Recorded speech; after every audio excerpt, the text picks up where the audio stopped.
Good morning बच्चों, कैसे हो आप लोग। आई होप आप सभी लोग बढ़िया होंगे और आप लोग देख रहे हैं लर्न एसएसटी विद सी। ठीक है, तो चलिए शुरू करते हैं आज का टॉपिक जिसका नाम है लोकसभा। इससे पहले वीडियो में हम लोगों ने देखा था कि लोकसभा और राज्यसभा क्या होता है, पर इस वीडियो में हम लोग देखेंगे लोकसभा को डिटेल में कि लोकसभा होता क्या है। ठीक है, उसका कंपोजिशन क्या है, किस तरीके से बनता है, उसके अंदर क्या क्या फंक्शंस उसके हैं, कैसे मेंबर्स सिलेक्ट होते हैं, सारे क्वेश्चंस का जवाब हम लोग इस वीडियो के अंदर देखेंगे।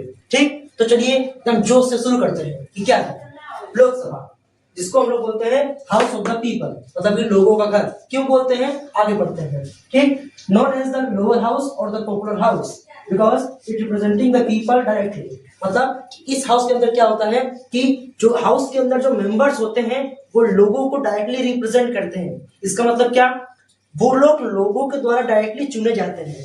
People directly vote to the leaders who are present in the Lok Sabha. मतलब कि जो भी लोकसभा के अंदर मेंबर्स आते हैं उनको हमारे जैसे लोग क्या करते हैं, डायरेक्टली वोट करते हैं, तब जाकर वो क्या करते हैं, लोकसभा के अंदर आते हैं। इसीलिए उसको बोलते हैं हाउस ऑफ द पीपल, क्योंकि लोगों के वजह से क्या हुए हैं, वो मेंबर्स लोकसभा के अंदर आए हैं। अगर लोग उनको वोट नहीं करेंगे तो वो लोकसभा के अंदर पार्ट नहीं ले पाएंगे। समझ में आया, ये चीज है। ठीक, अब इनका कंपोजिशन देखते हैं कि लोकसभा के अंदर कुल कितने मेंबर्स होते हैं। देखिए, लोकसभा की जो टोटल स्ट्रेंथ है, मतलब कि लोकसभा में टोटल कितने मेंबर हो सकते हैं, इसका क्या है 550। कितने टोटल मेंबर्स हैं, 550। पर फिलहाल में हमारे इंडिया के अंदर जो लोकसभा की टोटल सीटिंग है, टोटल मेंबर्स हैं फिलहाल में करंटली, तो कितने हैं, 543 है। कितने हैं, 543। उसमें से अभी 543 कैसे आए हैं, देखो हमारे इंडिया के अंदर स्टेट्स भी हैं और यूनियन टेरिटरीज भी हैं, मतलब राज्य भी हैं और केंद्र शासित प्रदेश भी है। ठीक, तो जो हमारे राज्य हैं, स्टेट्स हैं, उसमें से टोटल कितनी सीट्स हैं, 524। कितनी सीट्स हैं, 524। और यूनियन टेरिटरी से कितनी सीट्स है, 19 सीट्स है। तो अगर हम 524 और 19 को ऐड कर देंगे तो हमारी टोटल सीटिंग कितनी हो जाएगी, 543 की हो जाएगी। आई होप आप सभी लोगों को क्लियर हो गया होगा।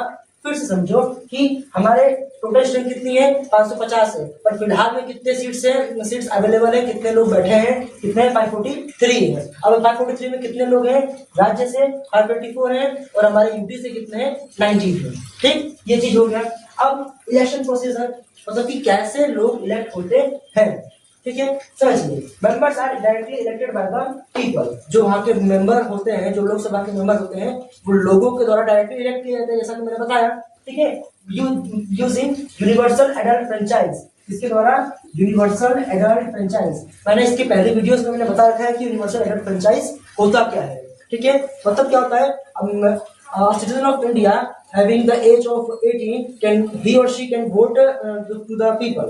ठीक है, मतलब कि कोई भी व्यक्ति जो 18 साल से ऊपर का है और इंडिया का सिटीजन है, वो क्या कर सकता है, वोट कर सकता है। इसी को हम लोग बोलते हैं यूनिवर्सल एडल्ट फ्रेंचाइज। ठीक है, तो जो भी व्यक्ति हमारे देश के अंदर 18 साल से ऊपर का है, नो मैटर वो काला है, गोरा है, लड़का है, लड़की है, या फिर दोनों में से कोई भी नहीं है, बस वो हमारे देश का नागरिक होना चाहिए, 18 साल से ऊपर उसकी उम्र होनी चाहिए और जिंदा होना चाहिए। ठीक है, ये चीज, तो ये यदि रहेगा तो फिर क्या होगा, वो व्यक्ति वोट देने के काबिल हो सकता है मेंबर ऑफ पार्लियामेंट को, उनको जिताने के लिए। ठीक, ये हो गया। अब जो मेंबर ऑफ पार्लियामेंट है, उनकी क्या एलिजिबिलिटी क्राइटेरिया होनी चाहिए, उनके पास क्या योग्यता होनी चाहिए कि वो मेंबर ऑफ पार्लियामेंट बन सके। एक बेसिक, भाई तुम इलेक्शन में खड़े हो रहे हो, तो इलेक्शन में खड़े होने के लिए तुम्हारे पास क्या योग्यता होनी चाहिए, ठीक, वो देखते हैं। Eligibility criteria to be a member of parliament. Member of parliament को हम लोग क्या बोलते हैं, एमपी बोलते हैं, बोलते हैं एमपी एमएलए करके। तो एमपी मतलब क्या होता है, मेंबर ऑफ पार्लियामेंट। ठीक, ये चीज हो गया।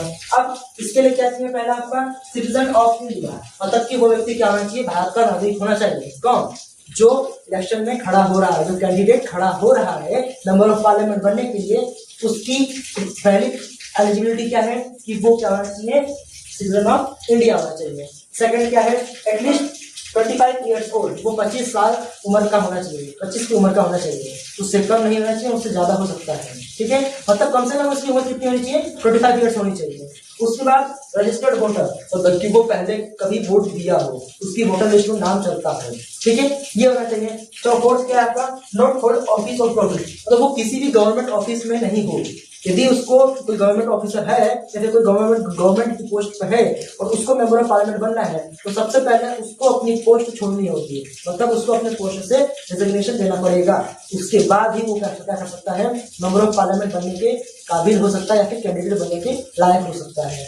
ठीक, तो ये सब क्या थे इसके एलिजिबिलिटी क्राइटेरिया थे। ठीक है, इसके बाद हम लोग आगे देखते हैं। मैं बोर्ड को इरेज कर देता हूँ। ठीक है, तो अच्छा देखो, जो आपका 5वां पॉइंट है वो क्या है, टर्म ऑफ द ऑफिस।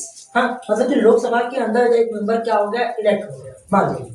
ठीक, तो अब वो लोकसभा का मेंबर कितने साल के लिए रहेगा, या फिर लोकसभा जो है, एक लोकसभा हमारी बनी वो लोकसभा कितने साल के लिए बनी रहेगी। ऐसा तो नहीं ना है कि एक बार यदि लोकसभा के लिए इलेक्ट हो गए तो जिंदगी भर आप लोकसभा के मेंबर रहोगे, या फिर जब आपका मन करेगा तब तक रहोगे, मन कर नहीं करेगा तो आप हट जाओगे। ऐसा हमारे यहाँ पे नहीं होता है। हमारे यहाँ पे सारी चीजें व्यवस्थित तरीके से होती है। जैसे कि जो हमारा लोकसभा का ऑफिस है या फिर जो टर्म है कितना होता है, गवर्नमेंट टर्म कितने साल का होता है, 5 साल का होता है। ठीक, मतलब कि कोई भी यदि मेंबर इलेक्ट होता है, एमपी इलेक्ट होता है, मेंबर ऑफ पार्लियामेंट, तो वो 5 साल के लिए इलेक्ट होता है। 5 साल के बाद फिर से वो क्या हो जाएगा, अपने आप अपने पद से हट जाएगा। फिर से फ्रेश इलेक्शन होंगे। उसके बाद जो व्यक्ति इलेक्ट होंगे, जो व्यक्ति विन करेंगे, जीतेंगे, वो फिर से अगले 5 साल के लिए इलेक्ट होंगे। और यही प्रोसेस हमेशा क्या होती है, रिपीट होती है। पर एक क्वेश्चन है या फिर एक सिचुएशन आती है। मान लीजिए कि इमेजिन करिए अभी हमारे देश के अंदर, हमारे वर्ल्ड में क्या हो रही है, वॉर चल रही है। गल्फ कंट्रीज के अंदर ईरान वर्सेस यूएसए वॉर चल रही है, राइट। अब मान लीजिए कि पाकिस्तान ने हमारे ऊपर क्या कर दिया, इसी बीच में हमला कर दिया। ठीक, और इमेजिन करिए कि इसी साल क्या है, हमारे देश के अंदर फ्रेश इलेक्शन लोकसभा के होने वाले हैं। अब हमारे देश के अंदर लोग इलेक्शन के ऊपर ध्यान देंगे कि जो वॉर आई हमारे सामने हमारे देश को बचाने की, उसके ऊपर लोग ध्यान देंगे। आप बताइए, यदि हम लोग इलेक्शंस के ऊपर ध्यान देते हैं तो जो हमारी सुप्रीम अथॉरिटी है वो क्या हो जाएगी, पूरी तरीके से डिसॉल्व हो जाएगी। फिर से फ्रेश इलेक्शंस होंगे और फिर क्या होगा, फिर से हमारे देश में नए नए लीडर्स आएंगे, या फिर जो लीडर्स अच्छा किए हैं वो वापस जीतेंगे। That's all. इस बीच में जो हमारा सुप्रीम डिसीजन होगा, हाँ, अपनी जो फॉरेन पॉलिसी है या फिर जो फॉरेन रिलेशंस है, उसके लिए हम लोग कैसे डिसीजन लेंगे। कौन होगा सुप्रीम अथॉरिटी जो हमको बताए कि हमको किसी देश के ऊपर हमला करना है या फिर नहीं करना है, या फिर किस तरीके से हमको हमारे कदम को आगे बढ़ाना है। ठीक है, वर्ल्ड को देखते हुए। और उस समय इलेक्शन कराना बहुत ही ज्यादा खतरे का काम हो सकता है। ठीक, तो इस केस में क्या होगा, जब हमारे देश के अंदर नेशनल इमरजेंसी आएगी, जैसे कि कोई वॉर हो गया या फिर कोई पैंडेमिक, जैसे कि कोरोना वगैरह आ गया या फिर अर्थक्वेक आ गया, फिर कुछ भी इस तरीके की चीजें। ठीक, तो अगर इस तरह की चीजें होती है हमारे देश के अंदर, तो उस समय में क्या होगा कि हमारा पार्लियामेंट 1 साल के लिए क्या हो जाएगा, एक्सटेंड हो जाएगा, मतलब कि बढ़ जाएगा। क्या हो जाएगा, बढ़ जाएगा। ठीक, क्या करेंगे हम लोग, 1 साल के लिए उसको बढ़ा देंगे कि अभी जो हमारी सिचुएशन आई है, जो कि इलेक्शन से ज्यादा जरूरी है हमारे देश को बचाने की। ठीक है, तो सबसे पहले हम लोग उसके ऊपर ध्यान देंगे। जो लीडर्स अभी पहले 5 साल से हुए हैं, वही लीडर्स क्या करेंगे, 1 साल के लिए और फिर वहां पे रहेंगे लोकसभा के अंदर। क्यों, क्योंकि हमारे देश के अंदर क्या है, नेशनल इमरजेंसी लगी हुई है। ठीक है, आपातकाल की स्थिति हमारे देश के अंदर आ गई है। जैसे कि कोई वॉर चल रही है या फिर कोई बीमारी आ गई, महामारी आ गई है, या फिर कुछ ऐसी सिचुएशंस हो गई है। ठीक है, तो उस सिचुएशन के अंदर हमारे देश के अंदर इलेक्शन कराना संभव नहीं है। हम लोगों को उन्हीं लीडर के साथ 1 साल और बिताना पड़ेगा, और वो लीडर्स क्या करेंगे, हमारे देश की सिक्योरिटी के लिए रिस्पॉन्सिबल होंगे। ठीक है, वो हमारे देश की भलाई के लिए काम करेंगे। दैट्स ऑल, ये चीज है। तो ये एक एक्सेप्शन केस है, पर अक्सर जो नॉर्मल टर्म होती है वो कितने साल की होती है, 5 साल की होती है। ठीक, ये चीज हो गया। अब पढ़ते हैं कि इनके ऑफिसर्स कौन कौन होते हैं। देखो, आप लोग एक चीज इमेजिन करिए कि हमारी क्लास है। क्लास के अंदर जब क्लास टीचर नहीं होता है तो क्लास की बागडोर किसके हाथ में होती है, आप बोलोगे सर क्लास मॉनिटर की होती है। ठीक, तो सेम उसी तरीके से ये जो हमारा लोकसभा है, मान लीजिए ये हमारा क्या है, लोकसभा है। तो लोकसभा एक क्लास है। ठीक, और क्लास के अंदर जो टीचर हो गया या फिर जो क्लास मॉनिटर हो गया, तो वो क्या होते हैं, हमारे हेड होते हैं, जो कि क्लास के अंदर डिकोरम को मेंटेन करते हैं। ठीक, करते हैं ना। जैसे कि क्लास टीचर क्लास के अंदर आएगा तो सारे बच्चे क्या होते हैं, खड़े हो जाते हैं, राइट। क्लास टीचर बोलेंगे सिट डाउन तो सारे बच्चे बैठ जाएंगे। क्लास टीचर जिसको खड़ा करेंगे वही क्या करेगा, जवाब देगा। जिसको बोल देंगे चुप तो बच्चा क्या हो जाएगा, चुप हो जाएगा। ठीक, तो ये जो हमारा लोकसभा है, लोकसभा के अंदर जो क्लास टीचर का जो रोल प्ले करता है, कौन, क्लास टीचर का या फिर क्लास मॉनिटर का जो रोल प्ले करता है वो कौन करता है? स्पीकर करता है। क्या करता है? स्पीकर। मतलब presides over sittings, maintain order, decide if a bill is money bill और नॉट। मतलब कि इसके काम क्या होता है स्पीकर के? स्पीकर क्या करता है कि हमारे जो लोकसभा के अंदर जो मीटिंग होती है, जो बैठक होती है, उसको वो क्या करता है? नेतृत्व करता है। उसको वो क्या करता है? एक लीडर की भूमिका निभा के सबको क्या करता है? मुखिया की तरह संभाल के रखता है, एकजुट करके रखता है। ठीक है। नहीं तो फिर क्लास के अंदर यदि क्लास टीचर नहीं होगा या फिर क्लास टीचर ना है, यदि क्लास मॉनिटर भी नहीं है उस क्लास के अंदर है, सारे बच्चे आपस में तो मस्ती करेंगे और आपस में मार काट कर लेंगे। राइट? करेंगे नहीं करेंगे? सेम उसी तरीके से हमारे लोकसभा के अंदर यदि कोई ऐसा व्यक्ति नहीं होगा जो कि लोगों को बताए कि तुमको कब बोलना है, तुमको कब नहीं बोलना है, तो फिर क्या होगा? लोकसभा के अंदर भी जो हमारे लीडर्स है आपस में मारपीट कर लेंगे। राइट? तो ये चीज ना हो इसके लिए क्या होता है? एक पोजीशन बनाई गई ऑफिसर की जिसका नाम है स्पीकर। आप लोगों के लिए एक सवाल है कि आप लोग खुद बताएंगे कि इस समय में हमारे लोकसभा के स्पीकर कौन है। ठीक, ये चीज है।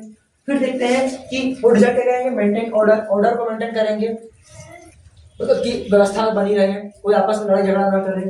ठीक, और डिसाइड करेंगे कि जो बिल है वो मनी बिल है या फिर नहीं। आप लोगों को मालूम है सर बिल क्या होता है, मनी बिल क्या होता है। इन सब चीजों के बारे में हम आगे चल के और डिटेल में इस वीडियो में पढ़ेंगे कि how bill is passed, what is bill, what is money bill, what is ordinary bill. ठीक है, how actually laws are made. हाँ, किसी भी कानून को बनाने से पहले कानून का ढांचा तैयार करना पड़ता है और उसको हमको रीड आउट करना पड़ता है। ठीक है, तो इन सारी चीजों के बारे में हम डिटेल में पढ़ेंगे कि how bill become an act और how bill become an order. ठीक, इन सब चीजों के बारे में हम लोग आगे डिटेल में पढ़ेंगे। ठीक, अगला फिर क्या आता है? Deputy speaker. जैसे हमारे क्लास में क्या होता है? क्लास मॉनिटर होते हैं। उसके बाद अगर क्लास मॉनिटर एब्सेंट है, यदि टीचर मान लीजिए है, टीचर चले गए, टीचर ने बोला कि क्लास मॉनिटर को बोला क्लास मॉनिटर आप क्लास के अंदर मेंटेनेंस बना के रखोगे, ऑर्डर को मेंटेन करके रखोगे। ठीक, अब मान लीजिए उस क्लास का क्लास मॉनिटर एब्सेंट है, तब जब जो क्लास टीचर है वो किसको बोलेगा? तो हमारे क्लास में, हमारे स्कूल में, हमारे क्लास के अंदर दो बच्चे होते हैं। ठीक है, एक होता है क्लास मॉनिटर, एक होता है vice class monitor, second class monitor जिसको हम लोग बोलते हैं। तो in case of class monitor absent है तो उसकी जो कार्रवाई है वो कौन करेगा? अगर मान लीजिए हमारे स्पीकर की तबीयत खराब है, ठीक, तो फिर स्पीकर तो वहां पे पोजीशन अपने खड़े नहीं हो पाएंगे, अपने पोजीशन में बैठ नहीं पाएंगे। तो उनकी एब्सेंस में अगर वो एब्सेंट है तो उनकी जगह पे जो कार्रवाई है, जो भी हमारी प्रोसीडिंग्स है, जो भी हमारी मीटिंग्स है, उसको कौन हैंडल करेगा? उसको कौन करेगा? डेप्टी स्पीकर करेगा। ठीक है, परफॉर्म्स ड्यूटी इन स्पीकर्स एब्सेंस। मतलब कि स्पीकर यदि एब्सेंट है तो उसकी एब्सेंस में क्या करेगा? ये ड्यूटी परफॉर्म करेगा। किसकी ड्यूटी परफॉर्म करेगा? स्पीकर की ड्यूटी परफॉर्म करेगा। तो आपको समझ में आ गया? ये सारी चीजें क्या थी? हमारे लोकसभा के बारे में थी।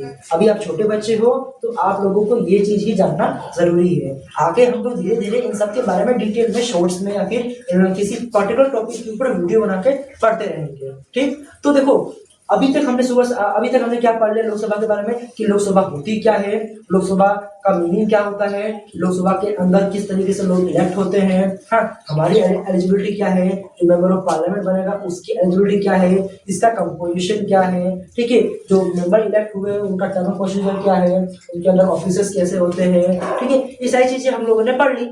हमको लोकसभा के बारे में इतना ही जानना था। अब कुछ लगभग ऐसी ही बातें हम लोग नेक्स्ट वीडियो में राज्यसभा के बारे में पढ़ेंगे। ठीक है, और जब लोकसभा और राज्यसभा कंप्लीट हो जाएगा उसके बाद हम लोग देखेंगे कि हाउ लॉस आर मेड। ठीक है, how bill become an act. इन सब चीजों का जवाब, इन सब क्वेश्चंस का जवाब हम लोग उस वीडियो में देखेंगे। हाँ, तो आप लोग 2-3 वीडियो तो मेरे साथ लगे रहो, बने रहो, हर चीज को रिवाइज करते रहो, जिससे कि क्या होगा, हम धीरे धीरे हमारा जो सिविक्स है उसका एक बार बेस बन जाएगा आप लोगों का। तो फिर हम लोग जो फर्दर टॉपिक्स पढ़ेंगे अपने सिलेबस की, अपनी क्लास की, ठीक है, वो चीजें आपको समझ में आ जाएगी। अभी मैंने आपको डेमोक्रेसी के बारे में बताया नहीं है, what is democracy, what are the features of democracy. ठीक है, क्योंकि आपकी क्लास 9th में भी आएगा और जो 6th टू लेकर क्लास 10th हर क्लास के अंदर ये डेमोक्रेसी चैप्टर है। ठीक, पर डेमोक्रेसी का मतलब क्या होता है, उस मतलब को समझने से पहले हमको पहले इन सब बेसिक्स चीजों के बारे में समझना पड़ेगा। ठीक है, यदि आप इन सब चीजों को पढ़ लोगे उसके बाद अगर मैं डेमोक्रेसी चैप्टर को शुरू करूंगा जो कि क्लास 6 से क्लास 10 तक सबके लिए एप्लीकेबल होगा, तो अब आप लोग उन सब चीजों को आसानी से समझ पाओगे कि हाउ डेमोक्रेसी वर्क्स, डेमोक्रेसी होती क्या है। ठीक, ये सब चीजें हैं, तो हमको धीरे धीरे सिविक्स समझ में आएगा। Is it clear? आप लोगों को समझ में आ गया होगा, तो आपको टेंशन फ्री रहिए, बस मेरे से जुड़े रहिए, एक साथ पढ़ते रहेंगे, एक साथ आगे बढ़ेंगे। और इस साल हम लोग मेरी नई शुरुआत है यूट्यूब पे, और आप लोग भी मेरे को सपोर्ट करिए, जिससे कि हम सभी लोग दोनों लोग मिलकर आगे बढ़ सकें। ठीक ठीक है। जय हिंद, जय भारत।